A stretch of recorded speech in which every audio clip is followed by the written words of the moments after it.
여러분 안녕하세요. 생물학 특론 2주차 동영상 강의를 하게 되었습니다. 매번 할 때마다 느끼는 거지만 굉장히 어색합니다, 여러분. 2주차에는 우리 세포에 관련된 얘기를 해볼까 합니다. 여러분, 세포 잘 아시죠? 세포는 모든 생명체의 기본 단위가 되겠습니다. 그래서 세포의 어떤 종류, 그 다음에 세포의 구조를 다루는 5장과 그 다음에 이제 세포의 구조 중에 가장 바깥에 있는 세포막이 있죠. 세포막은 세포에게서 매우 중요한 역할을 하게 됩니다. 세포막에 다루고 있는 6장, 그 다음에 7장에서는 여러 세포들로 구성된 생물을 우리가 다세포성 생물 또는 다세포 생물이라고 하는데, 이 다세포 생물의 사이에 세포 사이에서의 커뮤니케이션, 즉 의사소통에 관련된 얘기를 해보도록 하겠습니다.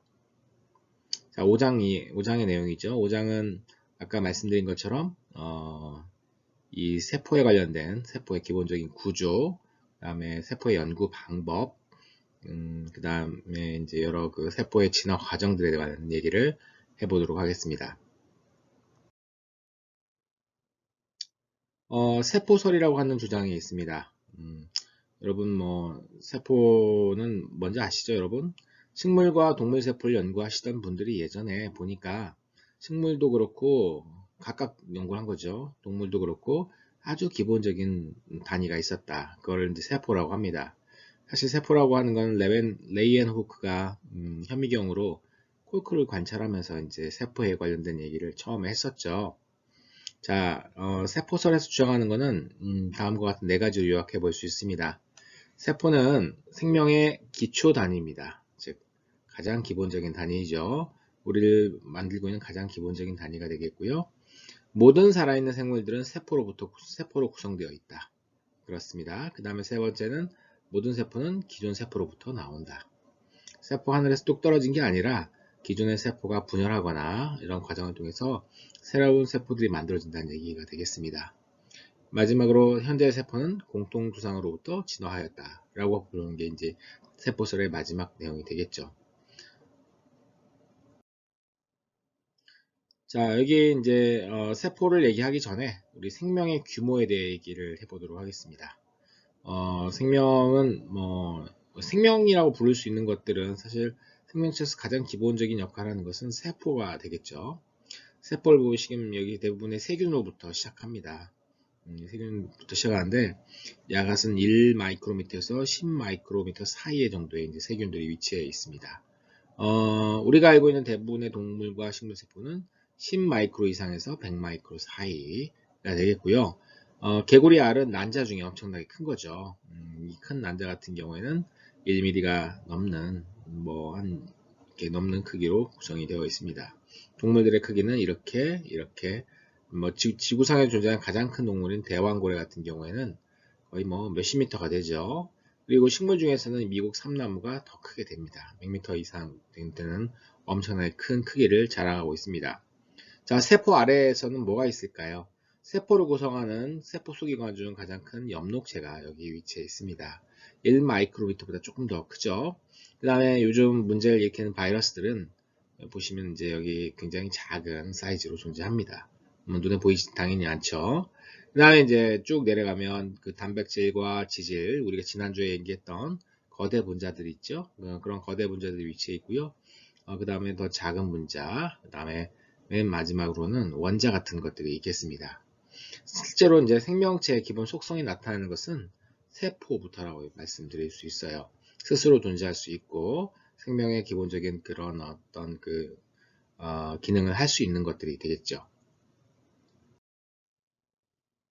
자, 세포는 크기가 좀 아까 봤던 것처럼 동물, 식물 세포, 세균 세포 이런 것들 크기가 일정한 범위에서 존재합니다. 그보다 더 클 수 없을까? 라고 얘기를 하지만 사실 세포가 커지게 되면 어떤 문제에 봉착하냐면요. 자, 여기 직경이 2 마이크로미터인 세포와 20 마이크로인 세포 10배가 차이 납니다. 직경이 10배가 차이 나는데 표면적은 이거의 제곱배, 즉 100배가 차이가 나겠고요. 직경이 10배면은 표면적은 10의 제곱, 100배, 부피는 10의 3승, 1000배가 차이가 나게 됩니다. 즉, 표면적 대 부피의 비가 어마어마하게 이제 점점 작아지게 되는 것이죠. 보시면 되겠지만. 자, 이게 무슨 문제냐. 세포는요, 우리가 다음 챕터에서 얘기하겠지만 세포를 둘러싼 세포막을 통해 가지고 외부와 소통을 하게 됩니다. 외부와 소통을 하고 외부와 물질 교환을 하고 이렇게 하는데 부피가 커지면 커질수록 세포막이 즉 외부와 맞닿아 있는 부분이 그 내부를 다 커버할 수가 없습니다. 점점점 그 커버하는 커버리지가 줄어들게 되죠. 자, 이렇게 되면은 세포로서는 생존의 문제에 봉착하게 됩니다. 차라리 세포를 크게 키우느니 작은 세포를 여러 개 만들어서 덩치를 더 키우는 게 좋다라고 하는 전략을 취하게 된 거죠. 물론 이거는 생각이 있어서 취한 게 아니라 자연적으로 자연 선택에 의해서 그런 전략을 취한 생물들이 더 잘 생존하고 살아남았기 때문에 그렇습니다. 자, 이렇게 작은 세포를 연구하기 위해서는 작은 걸 볼 수 있는 도구가 필요하죠. 여러분 잘 아시겠지만 이런 현미경들이 있습니다. 자, 현미경 보면 렌즈가 크게 두 개가 있습니다. 여기 우리 눈을 맞닿는 접안 렌즈가 있고요. 그 다음에 이제 사물, 프레파라트를 보는 대물 렌즈가 있습니다. 그리고 우리가 이런 현미경들을 우리가 광학 현미경이라고 합니다. 광학 현미경. 여기서 광은 빛광자를 얘기하죠. 자, 빛이 들어와서 이 시료를 통과하고요. 그 시료의 이미지를 두 개의 렌즈를 조절해서 우리 눈으로 볼 수 있게끔 만들어줍니다. 매우 작은 것을 크게 확대시켜주는 그런 어떤 장치가 되겠죠. 이런 장치가 없었다고 하면 우리가 매우 작은 세포를 관찰할 수는 없습니다. 자, 현미경, 우리 지금 봤던 광학 현미경의 종류들을 볼까요? 지금 보시면은 뭐 명시화 현미경이 있고요. 주변이 배경이 밝습니다. 일반적인 그냥 현미경입니다. 명시화 현미경을 조금 더 우리가 잘 이용하려고 하면요. 여기 보시면 염색 명시화 현미경을 이용하면 됩니다. 뭐 이 현미경이 따로 있는 게 아니라 이 시료를 염색시키는 겁니다. 염색시켜서 대비를 향상시키거나 아니면 우리가 원하는 구조를 핵이라든지 미토콘드리아라든지 이런 것들을 볼 수 있게끔 염색을 시킬 수가 있습니다. 자, 그 다음에 이제 위상차 현미경, 미분 간섭 현미경 이런 것들이 있는데 이 둘의 차이는 빛을 이제 꺾는 그 굴절을 이용합니다. 굴절을 이용해 가지고 지금 여기 대비가 굉장히 강하죠. 여기서는 이제 경계가 모호하지만 얘들은 경계가 분명하고 뚜렷하고요. 그 다음에 미분 간섭 현미경 같은 경우에는 우리 눈에 입체적으로 얘들을 보이게 만듭니다. 그래서 따로 염색을 하지 않아도 그 안에 있는 작은 기관들을 볼 수 있게끔 만들어줍니다. 자, 그 다음에 이제 형광현미경이 있습니다. 형광현미경은 형광을 나타내는 물질을 특정 그 세포의 물질과 결합시켜서 보게 되는 것입니다. 공첩전 현미경도 거기서 조금 더 나아간 그런 그 현미경이 되겠죠. 그래서 이 6가지 현미경, 광학 현미경은요, 목적에 맞도록 이용하면 됩니다. 뭐가 더 제일 좋다, 안 좋다, 이런 건 없습니다. 다 목적에 맞게끔 이용하시면 됩니다. 자, 광학 현미경으로 볼 수 없는 더 작은 분자들이 있습니다. 작은 분자나 작은 세포의 구조도 있는데요. 그런 것들은 여기 보시는 전자현미경을 이용해서 관찰할 수 있습니다. 전자현미경은 우리가 알고 있는 가시광선 빛을 쓰지 않습니다. 가시광선 빛을 쓰지 않고요. 그거보다 훨씬 더 짧은 파장을 가지는 전자선을 이용합니다. 전자선. 그리고 이 전자선은 이 가시광선은 렌즈에 의해서 빛이 굴절되지만 전자선은 렌즈에 의해서 굴절되지 않습니다. 그렇기 때문에 렌즈의 역할을 해주는 전자석을 이용해서 이 전자선의 이 전자기파를 그 굴절을 시키게 되죠. 원리는 거의 대동소이합니다. 자, 그래서 보시게 되면 전자현미경은 크게 두 가지 정도로 우리가 구분할 수 있습니다. 먼저 투가 전자현미경이 있습니다. 우리가 TEM이라고 얘기를 하죠. 이 TEM이라고 불리는 투가 전자현미경이 있고요. 그 다음에 주사전자현미경, 우리가 SEM이라고 불리는 주사전자현미경이 있습니다. 둘의 차이를 그림에서 보시면 아시겠지만 투가 전자현미경은요, 단면, 즉 2차원적 구조를 보게끔 되어 있습니다. 좀 더 해상도가 높고 상세한 2차원적 단면 구조를 볼 수 있게끔 우리를 도와줍니다. 이에 비해 SEM 같은 경우에는 입체적인 구조를 볼 수 있도록 우리를 도와줍니다. 보시면 세포의 입체적인 모양들을 관찰할 수 있죠. SEM은 상대적으로 해상도는 이 TEM보다 좀 떨어집니다만 우리가 어떤 구조의 입체적인 모습을 볼 때 매우 유용합니다. 자, 보시는 바와 같이 한 가지 또 주의할 점은 전자현미경은 가시광선이 아니기 때문에 이런 시료들의 색깔이 있을 수가 없습니다. 그래서 보통 색깔이 있는 전자현미경 같은 경우, 전자현미경 사진들은 뭐냐면 나중에 인위적으로 채색을 한 것들이 되겠습니다. 여러분 헷갈리지 마세요. 자, 이제 세포 종류에 대해서 보도록 할까요? 세포는 크게 진핵과 원핵세포로 구분합니다. 자, 진핵세포, 원핵세포입니다. 크기 차이는 사실 뭐 그 대략 구조의 차이를 보여주기 위해서 이 두 개의 그 그림을 보여줬는데요. 크기도 상당히 많이 차이 납니다.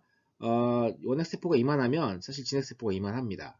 그래서 크기의 차이가 너무너무 난다는 뜻이죠. 일단은 얘들의 구조에서 보게 되면 가장 눈에 뚜렷하게 차이가 나는 부분은 바로 핵이라고 볼 수 있겠습니다. 진핵세포는 핵을 가지고 있고요. 원핵세포는 그런 핵이 없습니다. 핵에 들어있는 유전물질인 DNA가 원핵세포 같은 경우에는 그냥 이 세포질과 함께 섞여 있는 구조로 나타납니다. 먼저 원핵세포의 구조부터 살펴보죠. 원핵세포는 핵이 들어있는 그 세포질의 영역, 이 부분을 우리가 핵양체라고 합니다. 이 핵양체를 중심으로 세포질이 있고요. 그 다음에 우리가 알고 있는 세포막이 있습니다. 여기까지는 뭐 일반적인 세포의 구조라고 볼 수 있겠지만 그 외에 원핵세포 같은 경우는 세포벽이 있습니다. 이 세포벽이 굉장히 다양한 구조를 띠고 있어요. 우리가 이제 뒤에 생물 다양성 부분에서 원핵생물 부분을 할 때 또 공부를 하도록 하겠습니다.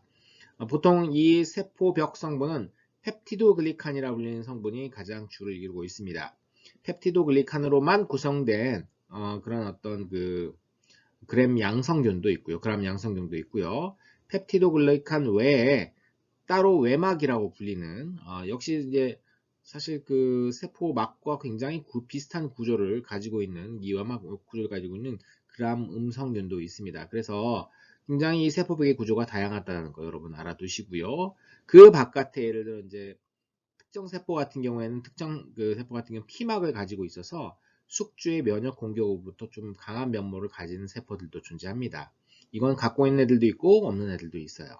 핵양체, 리보솜, 세포질, 세포막은 기본적으로 세포벽 중의 일부도 기본적으로 거의 모든 세포들이 가지고 있다고 보시면 됩니다. 자, 이제 진핵생물 얘기를 할 텐데 진핵생물은 훨씬 더 큽니다. 그리고 내부도 훨씬 더 복잡하죠. 자, 그런데 그 진핵생물의 내부 구조를 내부에 어떤 세포 소기관들이 있고 뭐가 있는지를 관찰하려면 지금 전자현미경이 있으니까 지금 우리는 눈에 봤지만 예전에 전자현미경이 잘 발달되지 않던 시기에는 그 안에 있는 것들을 따로따로 이제 분리를 했습니다. 여기 보시는 세포 분해기라고 하는 방법을 통해 가지고 세포 안에 있는 구성 성분들을 분리를 했어요. 먼저 균질기를 이용해서 세포를 부시고요. 세포막부터 해가지고 다 부숩니다. 그런 다음에 원심 분리를 합니다. 원심 분리를 하면 무거운 거부터 가라앉게 되죠. 자, 쭉 해서 처음에 무거운 거 가라앉으면 걔 빼내요. 그 다음에 또 가라앉으면 또 그 다음 빼내고요. 이런 식으로 가게 됩니다. 뭐 맨 처음에 나오는 건 당연히 무거운 핵이 나오고요. 그 다음에는 미토콘드리아 같은 것들이 나오고 그 다음에 소포체 같은 것들이 나옵니다. 그래서 순차적으로 이제 이 세포 안에 구성 성분들을 분리해내는 이 세포 분해를 통해서 세포 그 진핵세포 같은 경우에 무엇으로 구성되어 있고 각각의 그 구성 성분들은 어떤 특성이 있는지를 연구를 할 수 있게 되었습니다. 그래서 연구 결과 다음과 같은 진핵세포의 구조가 나와 있죠. 자, DNA가 들어있는 핵이 있습니다. 핵 주변으로부터 막들이 쭉 뻗어나오는데 이런 막들을 우리가 소포체라고 합니다. 자, 소포체 중에는 리보솜이 달라붙어 있어서 굉장히 까칠까칠하게 보이는 조면소포체가 있습니다. 반면에 이제 리보솜이 없어가지고 맨드럽게 보이는 소포체가 있는데 얘를 우리가 활면소포체라고 하죠. 그 다음에 이제 여기 보시면 세포 소기관들인데 미토콘드리아도 있고요. 그 다음에 이제 여기 보시면 골지체도 있고요. 그 다음에 세포막 전체를 둘러싸는 세포 전체를 둘러싸는 세포막도 있습니다. 그리고 우리가 간과하고 잘 보진 못하지만 여기 보시는 바와 같이 세포의 모양을 유지하고 여러 가지 이 세포 안에 있는 세포 소기관들의 이동에 관여하는 잘 보이진 않지만 그런 기능을 하는 것이 바로 그것이 세포 골격입니다.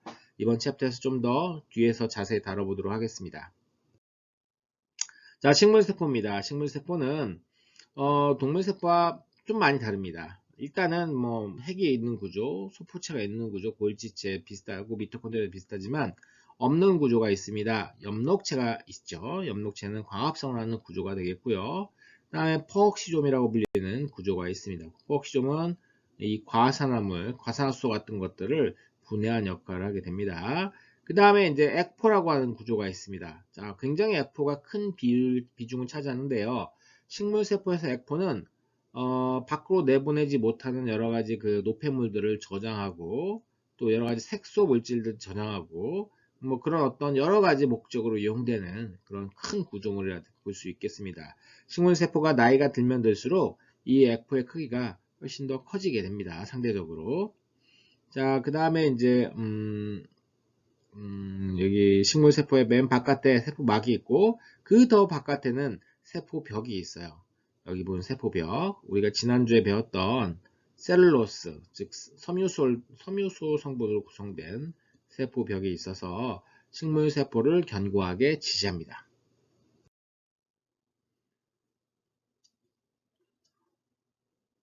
자, 핵부터 보게 되면요. 핵은 여기 지금 중앙에 위치해 있죠. 핵막이 있고요. 핵막 안에 이렇게 핵질이 떠 있습니다.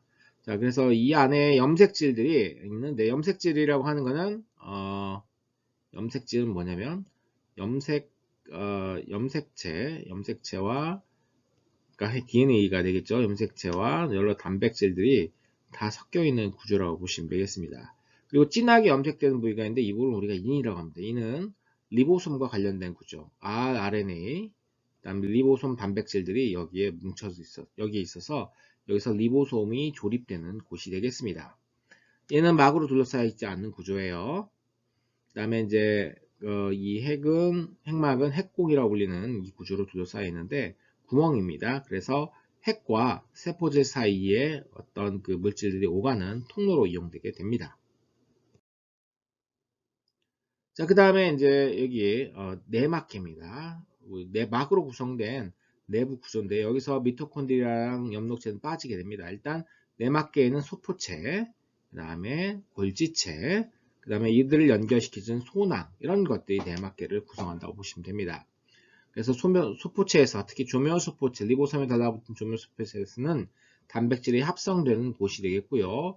활면소포체는 지질이 합성되거나 단백질의 화학적 변형이 일어나는 곳이 되겠습니다. 자, 소포체에서 만들어진 단백질이나 이런 것들은 소낭에 담겨서 이동을 하죠. 어디로? 바로 골지체로 이동합니다. 골지체의 역할은 이 만들어진 단백질을 화학적으로 변형시키고 그 다음에 적절한 곳으로 보내는 그런 역할을 하게 됩니다. 여기에 보이는 이 소낭들은 세포의 그 밖에 있는 세포막과 결합을 해서 세포 외부로 방출되는 것이고요. 또 어떤 애들은 미토콘드리아로, 어떤 애는 다른 곳으로 이렇게 쭉 이동하게 되는 그런 역할을 하게 되죠. 자, 그 과정 그렇고요. 그 다음에 여기에는 이제 골지체를 보여줄 수 있습니다. 골지체에서 아까 말씀드린 것처럼 이동되는 부분도 있고 또 여기서 만들어진 물질들이 1차 뭐 리소좀 같은 데 담겨 있습니다. 리소좀은 여러분 아시겠지만 가수분해 효소가 들어있는 곳이 되겠어요. 그래서 지금 외부에서 지금 식세포 작용을 통해 가지고 먹이를 먹었어요. 이 세포가요. 그럼 이 안에 식포 안에 들어있는 먹이 분자를 이 1차 리보솜과 이 식포가 합쳐져 가지고 이 안에 가수분해 효소가 들어있는 거죠. 그럼 먹이를 분해하게 됩니다. 분해된 것들은 세포가 흡수를 하고요. 찌꺼기들은 다시 세포의 배출을 통해 가지고 바깥으로 배출하게 되는 그런 과정을 거치게 됩니다. 자, 미토콘드리아입니다. 미토콘드리아는 크게 두 개의 막으로 구성되어 있어요. 그러니까 외막과 내막으로 구성되어 있는데 내막은 상당히 많이 접혀 있습니다. 이렇게 딱 접혀 있고요. 접혀서 안쪽으로 이렇게 접혀 들어오는 부분을 우리가 크리스타라고 봅니다. 그리고 이 크리스타에는 우리가 다음 주에 공부할 세포에서 ATP를 만들 때 중요한 단백질들이 이 막에 다 박혀 있습니다. 그래서 이 미토콘드리아 같은 경우에는 세포의 물질 대사에 필요한 ATP 합성에 필요한 그런 중요한 역할을 수행한다라는 걸 여러분 알아두시면 되겠습니다. 자, 엽록체입니다. 엽록체는 여기서 세상을 먹여 살린다고 했는데요. 기본적으로 모든 식물이 만들어낸 모든 그 영양분들을 먹고 이 지구상에 있는 모든 생물체들이 살아가게 됩니다. 자, 그리고 그 식물은 어떻게 빛과 그 다음에 물과 그 다음에 이산화탄소를 이용해 가지고 우리가 알고 있는 여러 가지 그 포도당을 비롯한 탄수화물들을 합성해냅니다. 자, 그런데 그 빛과 물과 이산화탄소를 이용해서 광합성하는 장소가 어디냐? 바로 이 엽록체가 되겠습니다. 이 엽록체 구조는 다음과 같이 생겼어요. 그래서 작은 막들이 막 동전처럼 모여있는, 이 동전처럼 모여있는 그라나가 있고요. 이 그라나 구조가 있습니다. 그 다음에 이제 기젤이 있습니다. 어떤 책에서는 이 기젤을 스트로마라고 얘기를 하기도 하죠. 그 다음에 이제 막이 그 내막이 있고 외막이 있는 그런 구조입니다. 이 그라나 구조도 막 구조가 되겠습니다. 종에 따라서는 막이 하나 더 있는 경우도 있긴 합니다. 자, 액포는 상당히 큰 부분을 차지한다고 얘기했죠. 나이가 들수록 더 큰 부위를 차지하게 됩니다. 자, 세포 안에서 세포 골격에 크게 세 종류로 분될 수 있습니다. 굵기에 따라서. 그래서 가장 가는 굵기인 미세섬유, 가장 굵은 굵기인 미세소관이 있습니다. 그리고 그 중간 굵기인 중간 섬유들이 있죠. 미세섬유는 여기 보시면 액틴 단량자들이 모여서 이 흡사 이중나선처럼 생긴 구조를 띠게 됩니다. 그 다음에 여기 보시는 미세소관 같은 경우에는 튜뷸린 알파와 튜뷸린 베타가 입양체를 형성하는 것들이 여기 지금 중합체의 기본 단위로 이용돼 가지고 쭉 보면 중간이 속이 핀 관처럼 만들어졌습니다. 그래서 이런 것들을 우리가 미세소관이라고 하고요. 중간 섬유는 이제 단백질이 이어져 있는 형태인데요. 섬유성으로 이어져 있는 형태인데 가운데 있는 것처럼 한 8에서 12 나노미터 정도의 어떤 굵기를 띠고 있습니다. 자, 이 미세섬유는 뭐 세포 안에서 여러 가지 이동에 관련되어 있습니다. 자, 이 아메바 운동이죠. 아메바 운동에서도 미세섬유가 관여를 해요. 그렇죠?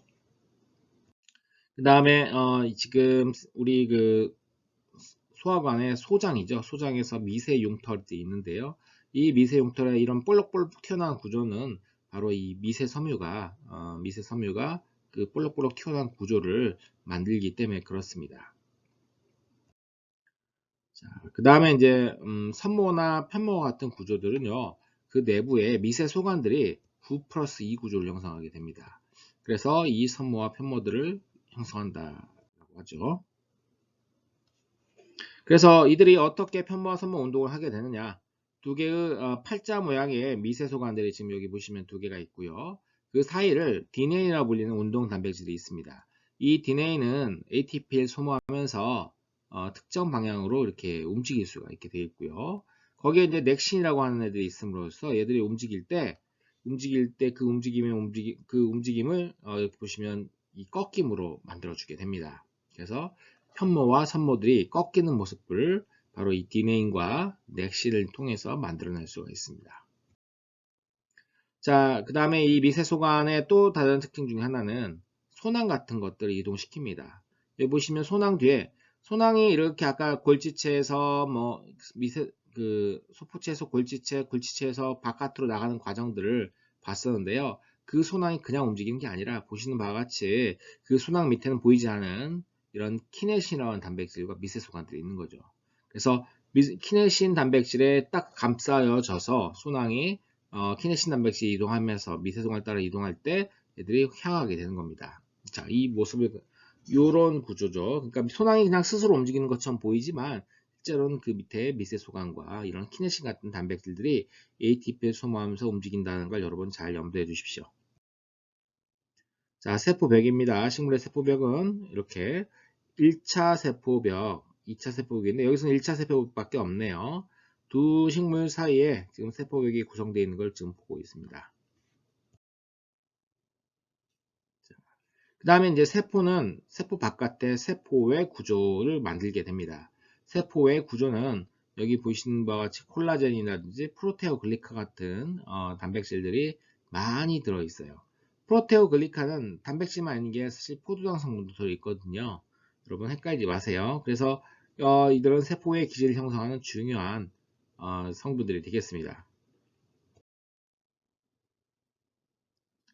자, 이 5장의 마지막으로 지금 진핵생물이 진화하는 과정들을 보고 있습니다. 여러분들 고등학교 때 교과서에서 아마 공부를 했을 거예요. 생투 교과서에서요. 그래서 진핵생물과 원핵생물의 가장 큰 차이 두 가지를 보게 되면요. 먼저 내부에 있는 소포체라든지 골지제 같은 내막계가 존재하죠.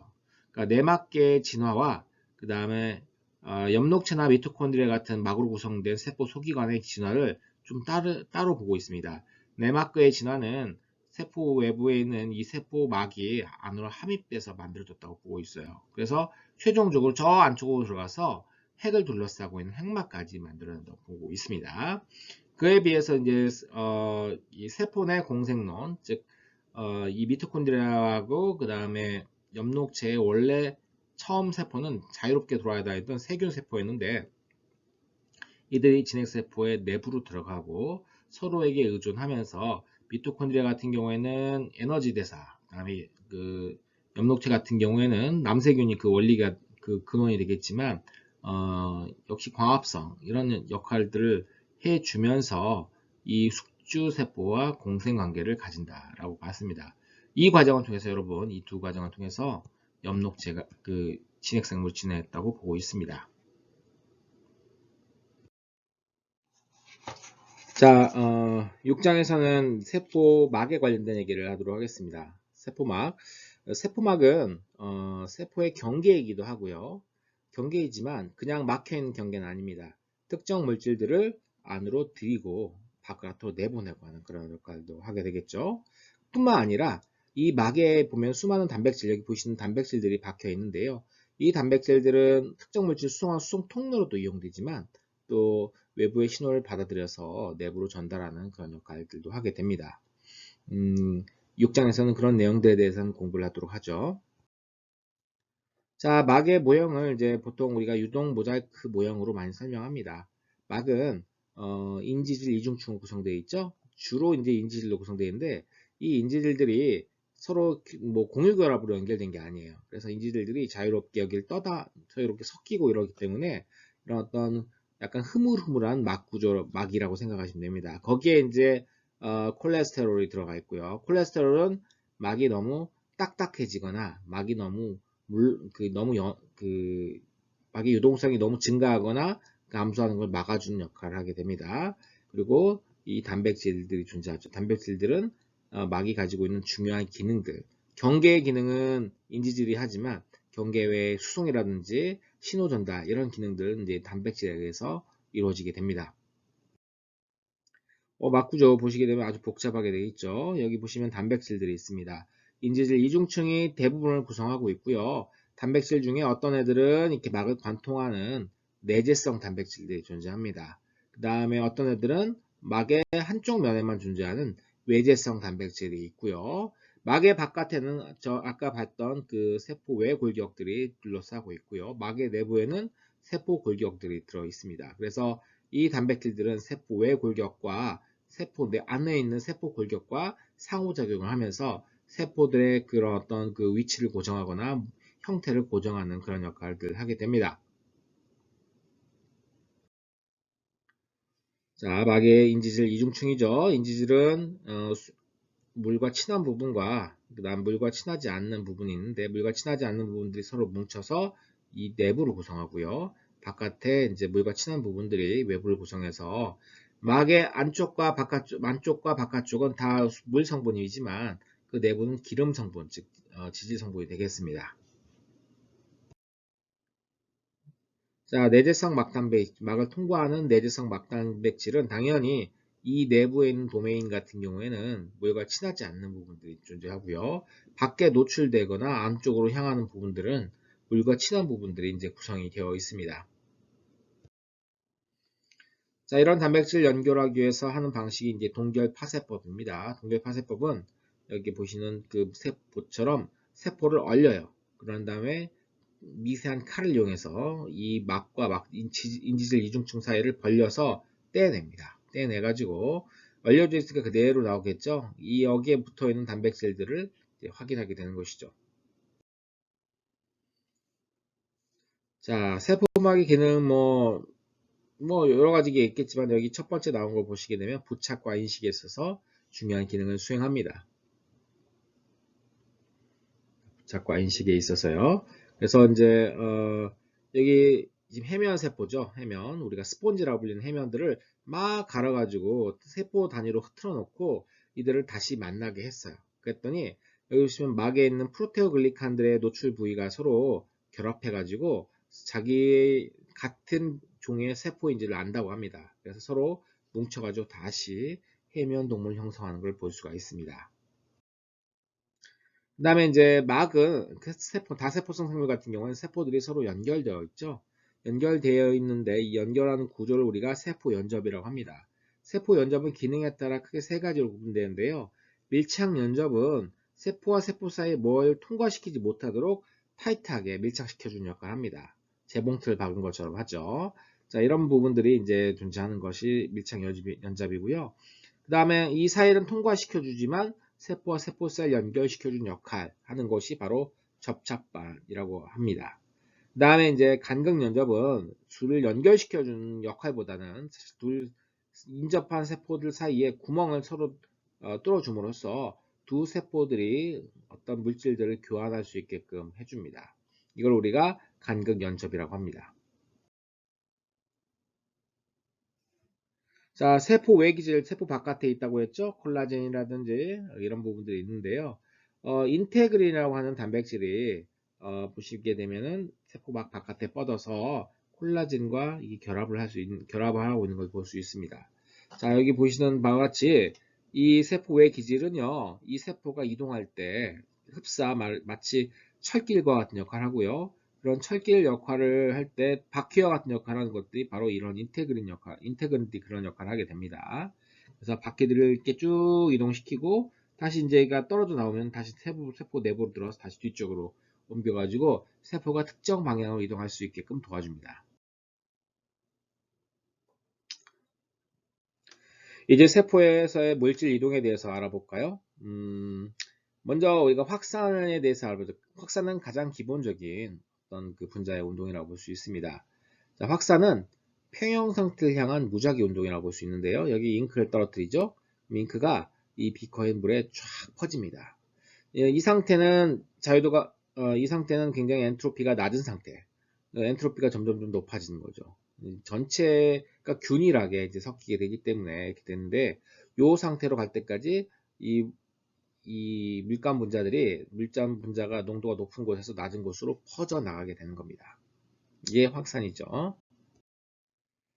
자, 막을 통해서 확산도 일어나긴 합니다. 그런데 모든 물질들이 확산할 수 있는 게 아니에요. 자, 왼쪽 보세요. O2, CO2, N2, 에탄올, 글리세롤 같은 경우는 물과 친하지 않는 분자들입니다. 이런 물과 친하지 않은 분자들은 쉽게 막에 이런 그 소수성 부위를 통과할 수 있어요. 여기 물은 소수성 분자와 별로 친하지 않지만 워낙 크기가 작기 때문에 이 사이를 통과할 수 있는 능력을 가지게 됩니다. 반면 여기 보시면 크거나 아니면 이온을 띤 물질들은요, 이 막을 통과할 수가 없습니다. 이 막을 통과하려면 반드시 수송체라든지 아니면 이동 통로를 이용해야 되는 그런 방식이 존재하죠. 아니면 그 외에 또 다른 방식도 있습니다. 자, 물의 어떤 이 용질의 농도를 가지고 우리가 세포 안과 밖을 비교하게 되는데요. 이 어떤 세포, 지금 여기는 적혈구가 있죠. 적혈구가 어떤 액체에 놓여 있어요. 그리고 액체에 어떤 용질이 녹아 있는 농도가 있겠죠. 그것과 이 적혈구 내부가 서로 같다고 하면요, 우리가 등장성이라고 얘기를 합니다. 그런데 이제 바깥이 농도가 훨씬 더 낮다라고 하면 저장성이라고 하고요. 농도가 낮은 곳에서 높은 곳으로 물의 농도가 낮은 곳에서 물의 농도가 높은 곳으로 물이 이동하게 됩니다. 용질의 농도가 낮은 곳에서 용질의 농도가 높은 곳, 반대로 물의 농도가 높은 곳에서 물의 농도가 낮은 곳으로 물이 이동하는데, 이렇게 되면 이제 적혈구 같은 경우에는 세포벽이 없으니까 빵빵해지죠. 자, 세 번째 같은 경우에는 이제 지금 물의 농도가 세포보다 세포 주변의 농도가 훨씬 더 높아요. 이런 경우 물의 농도가 높은 곳에서 낮은 곳으로 이동하고요. 용질의 농도가 낮은 곳에서 높은 곳으로 이동하게 돼서 세포 안에 있는 그 물들이 쭉쭉 빠져나가게 됩니다. 일단 빠져나가게 돼서 예를 들어 이제 이런 동물 세포 같은 경우는 찌그러지고요. 식물세포 같은 경우에는 이 세포막과 세포벽 사이가 이렇게 벌어지게 되는 그런 어떤 현상들이 나타납니다.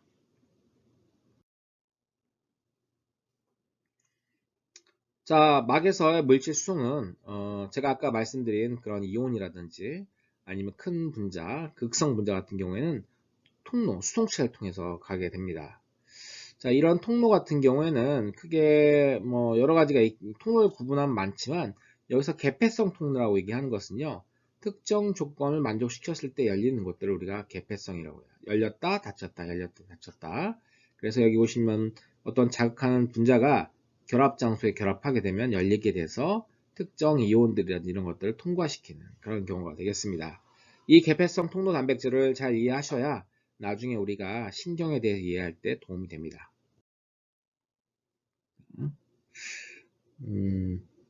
지금 포도당을 흡수한 포도당 같은 경우에는 포도당 수송체가 존재하죠. 이 포도당 수송체를 통해 가지고 포도당 농도가 높은 곳에서 낮은 곳으로 이동하게 되는데 이걸 우리가 촉진 확산이라고 합니다. 촉진 확산. 촉진 확산은 이렇게 구멍이 있으니까 아무래도 통로가 있으니까 아주 빠르게 확산이 진행될 수 있는 장점이 있습니다. 다만 촉진 확산은 여기 지금 이 통로들이 모두 다 활용이 되는 어느 시점에 이르게 되면 더 이상 세포 밖의 포도당 농도가 높다 하더라도 더 이상 더 빨리 확산이 진행되지 않습니다. 이렇게 포화가 이제 존재하게 되는 거죠. 포화 상태가 나타나게 됩니다. 그래서 여기 있는 표는 단순 확산, 촉진 확산, 능동송. 능동송 설명은 안 드렸는데 능동송은 ATP를 써가면서 ATP를 이용하면서 또는 에너지를 이용하면서 농도가 낮은 곳에서 농도가 높은 곳으로 물질을 수송하는 그런 것들을 우리가 능동송이라고 얘기를 합니다. 자, 그 다음에 수송체를 우리가 이제 뭐 세 가지로 구분해 보게 되면요. 능동수송을 일단 단일 수송체를 통한 능동수송이 있고요. 공동 수송체를 통한 능동수송이 있고요. 역수송체를 통한 능동수송이 이제 존재하게 됩니다. 역수송체는 서로 반대로 가게 되는 것이죠. 이 슬라이드는 지금 소듐 포타슘 ATPase 펌프를 보여주고 있습니다. 자, 세포막을 중심으로 우리 살아있는 동물 세포 같은 경우에는요, 세포 바깥이 소듐이 많아요. 그리고 세포 안쪽이 포타슘이 많습니다.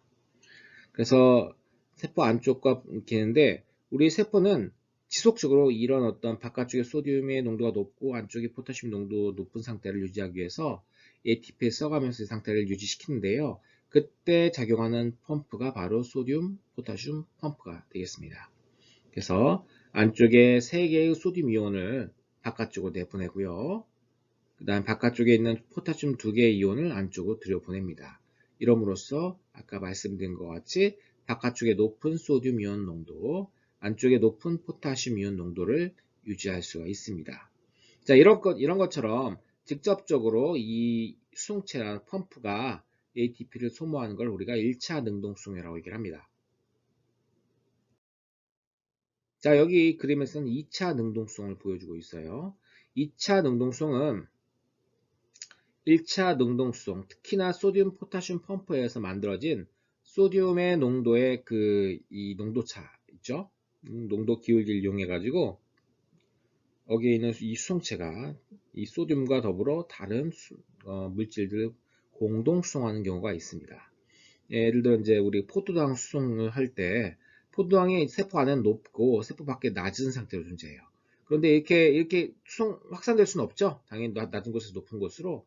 이럴 때 이용하기 위해서 밖에 있는 높은 소듐 농도와 높은 소듐 농도의 이 소듐과 그 다음에 포도당을 같이 공동수송해서 안쪽으로 밀어 넣는 것들이 있는데 이걸 2차 능동수송이라고 합니다. 왜 2차면 직접적으로 이 수송체는 ATP를 쓰진 않아요. 하지만 다른 수송체가 ATP를 써가지고 만든 농도 기울기를 이용하기 때문에 능동수송의 부류에 들어갑니다. 그리고 이걸 그래서 2차 능동수송이라고 부릅니다. 지금까지는 수송체를 통해서 수송 가능한 물질들이었는데요. 훨씬 더 큰 분자들 같은 경우에는 세포 내 섭취를 통해 가지고 세포 안으로 끌어들입니다. 세포 내 섭취는 세포막에서 얘를 빨아들이죠. 이렇게. 그래서 소낭을 만들고 소낭 안에서 얘를 이제 처리하는 그런 과정이 되겠고요. 세포의 배출은 바깥으로 분비소환을 통해서 바깥으로 배출하는 것들이 되겠습니다. 자, 이거는 순식간에 아주 많은 양의 물질들을 방출할 수 있는 장점을 가지고 있죠. 자, 그 중에 이제 수용체 매개 세포 내 섭취라고 하는 과정이 있는데요. 이거는 세포 내 섭취가 일반적인 세포 내 섭취가 무작위적으로 모든 것들을 다 함입하는 반면에 이 경우에는 지금 보시는 수용체가 있죠. 특정 물질하고 결합한 수용체들입니다. 이런 수용체와 결합한 물질들이 여기에 딱 결합하게 되면요. 얘를 안으로 끌어들이는 것이죠. 그래서 원하는 물질들만 수용체 매개를 섭취해서 안으로 끌어들이는 그런 것들이 되겠습니다. 자, 여기 세포 내 섭취와 세포의 배출, 이것들을 비교하고, 그 예시를 든 것들이 있습니다. 여러분 참조해 보세요. 예, 마지막 챕터입니다. 7장 세포의 의사소통과 다세포성에 관련된 내용이 되겠습니다. 세포는 우리 동물이나 식물, 뭐 그다음에 균류 이런 것들은 이런 생물들은요 여러 개의 세포로 구성되어 있죠.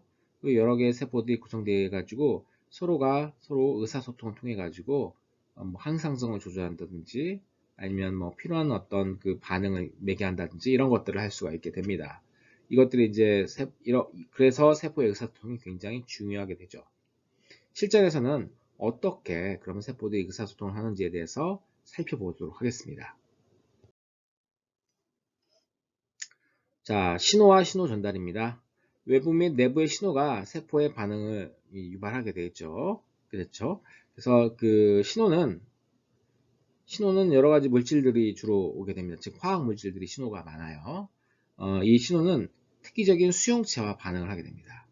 그리고 이 수용체는 그 신호를 세포 내부로 전달하죠. 자, 외부의 신호가 세포 내부의 신호로 바뀌게 되는 것이죠. 그래서 이 경우를 우리가 신호 전환 경로라고 얘기를 합니다. 신호 전환 경로. 전환이 됐습니다. 외부의 화학적 신호가 내부의 화학적 신호, 또 내부의 어떤 다른 신호로 바뀌었기 때문에 그렇습니다. 세포에 전달되는 신호는 그 기원과 전달 방식에서 매우 다양합니다. 자, 먼저 이제 화학 물질에 대한 신호들이 있는데요. 이 화학 물질의 신호들은 근거리에서 작용하느냐, 아니면 먼 거리까지 작용하느냐에 따라서 이렇게 크게 두 가지로 분류해 볼 수 있습니다.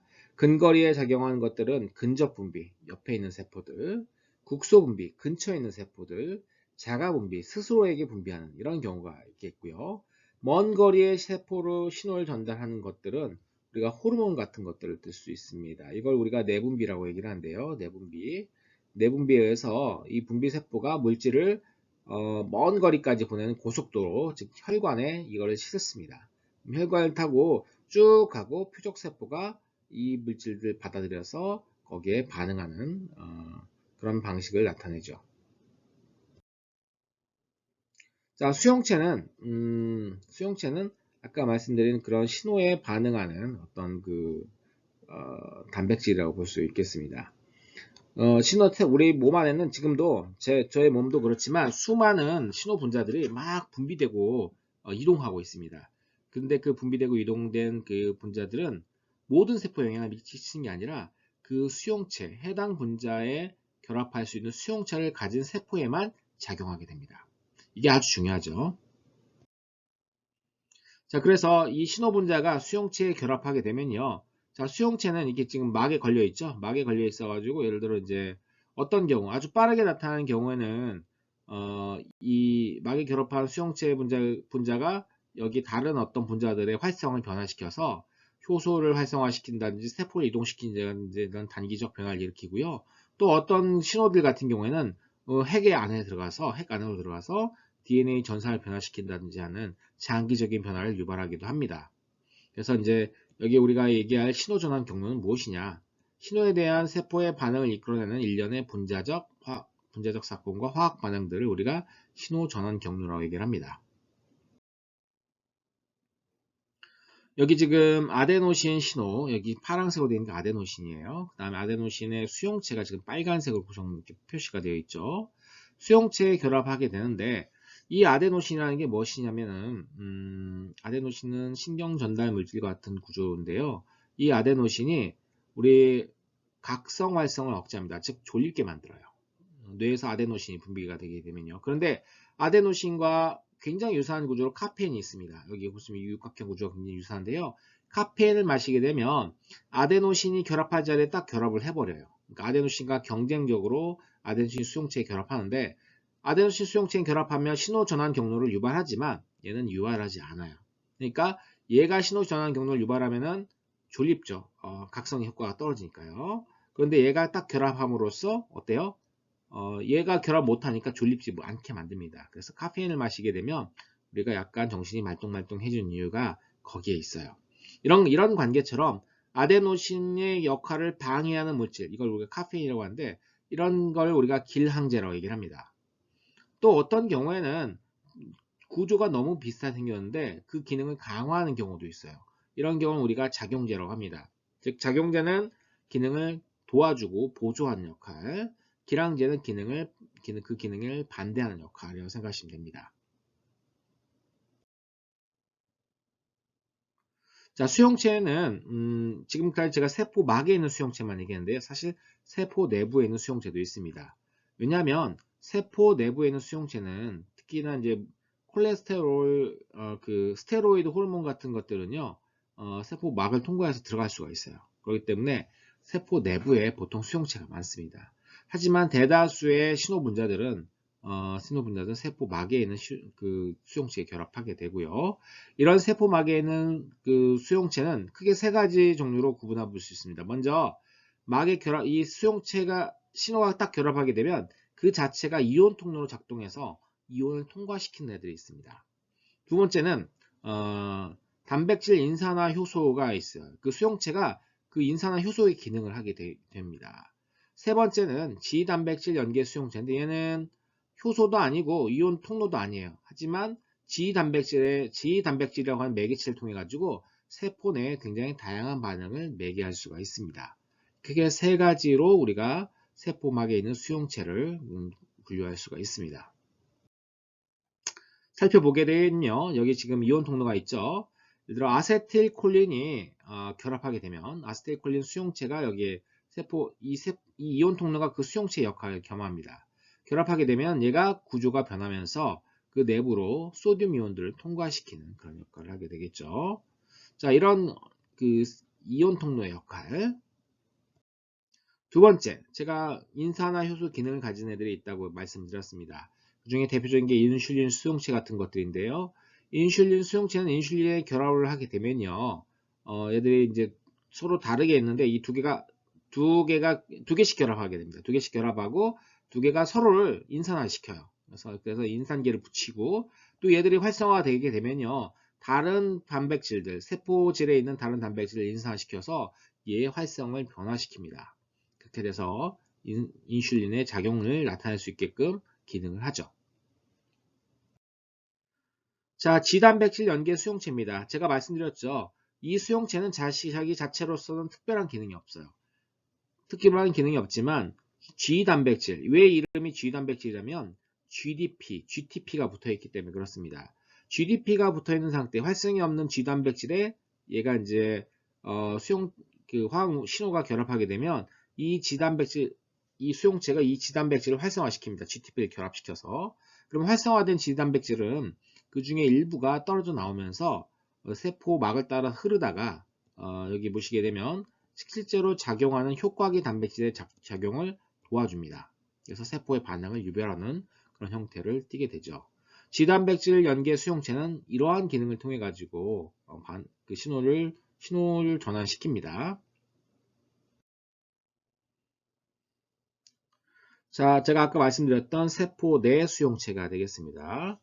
그래서 이 코르티솔 같은 경우에는 스테로이드계 호르몬의 일종이죠. 스테로이드 호르몬의 일종인데 이 내부로 들어와서 코르티솔 수용체 내부에 불활성화된 상태로 존재하는데, 얘가 결합하게 되면요, 활성화되면서 얘에 결합해 있던 샤페론 단백질을 떨어뜨립니다. 그러면 떨어지게 되면은 얘가 핵공을 통과할 수 정도로 작아지게 되고요. 핵 안으로 들어가서 특정 유전자의 발현을 조절하는 전사인자로서 기능을 하게 됩니다.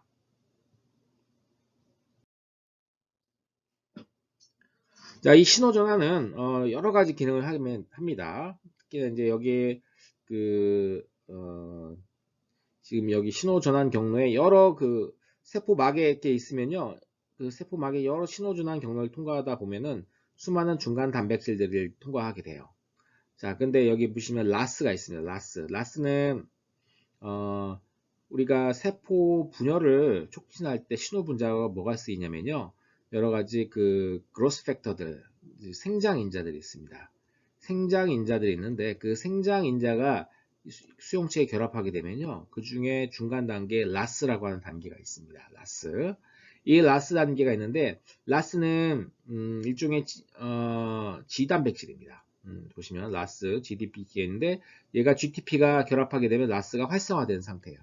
그럼 라스는 이 활성화돼 가지고 자기 하위에 있는 다른 단백질들의 활성을 조절하는데, 이렇게 되게 되면은 세포 분열을 촉진하게 됩니다. 그런데 이제 암세포 같은 경우에는요, 여기 한번 GTP가 붙잖아요. 다시 이제 떨어져 나와서 다시 불활성화 상태로 되는 얘는 영원히 활성화된 상태로 존재합니다. 영원히 세포 분열을 하게 되죠. 그러면 영원히 세포 분열을 하게 되면 얘들이 결국 암으로 가게 됩니다.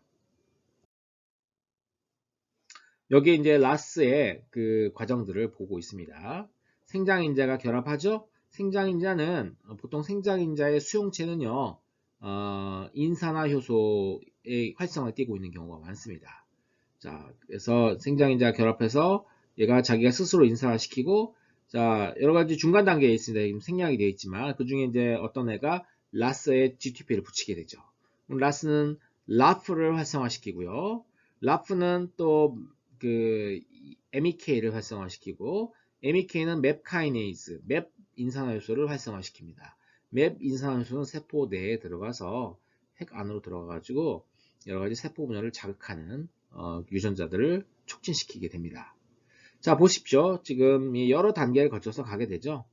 자, 이게 왜 여러 단계가 필요할까? 바로 직접적으로 여기 영향을 미치면 안 될까라고 생각하지만, 이 여러 단계로 되어 있는 이유가 있습니다, 여러분. 자, 일단은 여러 단계로 가게 되면요, 단계별로 얘들이 하나만 이렇게 결합하는 게 아니라 여러 개씩 결합시켜요. 그러니까 단계별로 신호가 증폭되고요. 그래서 예를 들어 생장인자 하나가 붙게 되면 세포에서는 태풍이 불 수가 있는 것이죠. 그런 어떤 그 신호의 증폭 효과들이 바로 여러 단계로 구성된 신호전환 경로를 통해서 일어날 수가 있습니다.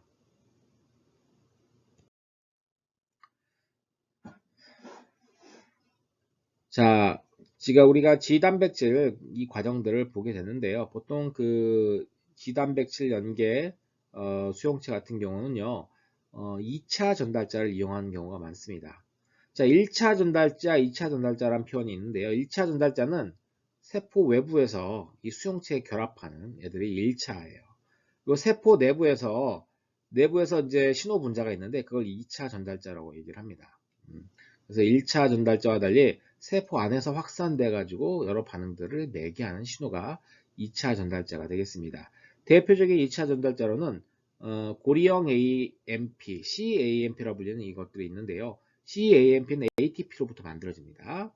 자, 아데닐산 고리아 요소가 ATP를 CAMP로 만들어요. 또 2차 전달자로서 칼슘 이온들도 존재합니다. 또 칼슘 이온은 지금 여기에는 그 칼슘 이온은 보통 스스로 2차 전달 기능을 하지 않고요. 보통은 칼모듈이라고 불리는 단백질과 결합을 해서 2차 전달자로서 기능을 하게 됩니다. 지금 이 그림은요, 불가사리에 정자와 난자가 결합했을 때, 자, 난자 혼자 있을 때는 평온한 상태죠. 정자가 결합해서 정자가 들어오게 되면요, 여기서부터 칼슘 이온의 농도가 높아지게 됩니다. 온 세포를 통해서 칼슘 이온이 싹 퍼지게 되면요, 이때부터 수정란의 발생이 일어나게 됩니다. 칼슘 이온이 매우 중요한 역할을 한다는 걸 알 수가 있습니다. 자, 2차 전달자로서 또 지금 일산화질소 같은 이 가스들도 있는데요. 일사질소는 자, 이 혈관의 확장과 관련이 되어 있습니다, 여러분. 그래서 일산화질소 이 패스웨이를 건드려 가지고 예를 들어 남성의 음경에 그 혈액을 몰리게 하는, 즉 발기를 시키게 하는 실리나필이 있죠. 그 비아그라라고 하는 약물로 더 유명한 이런 비아그라도 결국 이 일산화질소 이 과정을 이제 매개를 하게 됩니다. 그래서 일산화질소 이 내피세포에서 아세틸콜린이 이제 여기에 이 혈액을 돌아다니는 이 아세틸콜린들이 내피세포의 수용체에 결합을 하게 되면요, 이 내피세포 수용체를 통해 가지고 자 2차 전달자로서 IP3가 만들어지게 되고요. 이 IP3는 여기 지금 이 세포 안에 있는 소포체에 들어있는 소포체에 있는 수용체에 결합해서 칼슘 이온을 분비하게 됩니다. 또 이 칼슘 이온은 여기 보시는 그 NO 합성 요소를 자극해서 일산화질소를 만들고, 일산화질소는 여기에 있는 평활근으로 이제 확산돼서 들어가요. 기체이니까 쉽게 확산돼서 들어갑니다. 그러면 그 내부에서 구안일산 고리화 효소를 활성화시켜서 GTP를 cGMP로 만들고요. 이 cGMP는 이 근육을 이완시킵니다. 즉 이 평활근을 이완시켜서 여기가 근육이 이완되면 어떻게 돼요? 혈관이 팽창할 수가 있습니다. 그래서 혈액이 더 많이 몰려들 수 있도록 도와주죠.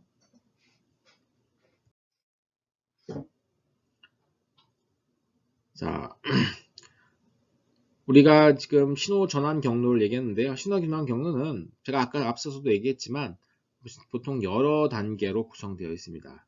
지금 왼쪽의 숫자들은 얘들이 증폭되는 배율이에요. 신호 분자 하나가 결합했을 때 단계 여러 그 단계를 걸치면서 결국 1만 배까지 확대되는 걸 볼 수가 있겠죠. 그래서 이제 이 과정들을 여러분들이 이 그림을 통해서 확인할 수가 있습니다. 자, 다세포, 지금 우리가 화학 신호를 중심으로 뵀는데요. 생물 세포와 세포 사이가 직접적으로 소통하는 방식도 존재합니다. 동물 세포 같은 경우는 간극 연접이 있고요. 식물 세포 같은 경우 원형질 연락사가 있습니다. 둘 사이는 얼핏 보면 비슷하게 보이지만 조금만 차이가 있습니다. 자, 동물 세포의 간격 연접입니다. 동물 세포가 둘 세포가 이어져 있고요. 우리가 세포 연접 시간에 배웠던 것처럼 코넥손이라고 하는 단백질이 지금 두 세포의 세포막 사이를 뚫고 있죠. 그럼 이 세포의 세포질과 이 세포의 세포질이 연결되어 있는 겁니다. 다만 이 구멍이 워낙 가늘게 그 구멍이 작기 때문에 여기를 통과할 수 있는 것들은 기껏해야 이온 같은 것들이 되겠습니다. 이온. 그러니까 이온들이 여기를 통과할 수 있게 만들어줘요. 그러니까 여기에 있는 어떤 이온 신호가 여기에 있는 이온 신호에 영향을 미치고, 이 세포는 또 옆에 있는 다른 그 간극 그 옆세포 영향을 미치고 옆세포 영향을 미치고 해서 마치 파도 치듯이 쭉 그 영향을 미칠 수 있게끔 만들어줍니다. 식물세포 원형질 연락사도 굉장히 비슷하게 생겼습니다. 하지만 식물세포들은요, 세포막들이 서로 연결이 되어 있는 상태예요. 지금 여기는 세포막들이 서로 분리가 되어 있지만 얘들은 세포막이 연결되어 있고, 그 다음에 지금 데스모 튜블이 되어 있는데 이 데스모 튜블이 연결되어 있는 게 이쪽 세포질과 이쪽 세포질이 아니라 이쪽 소포체 내용물과 이쪽 소포체 내용물을 연결합니다.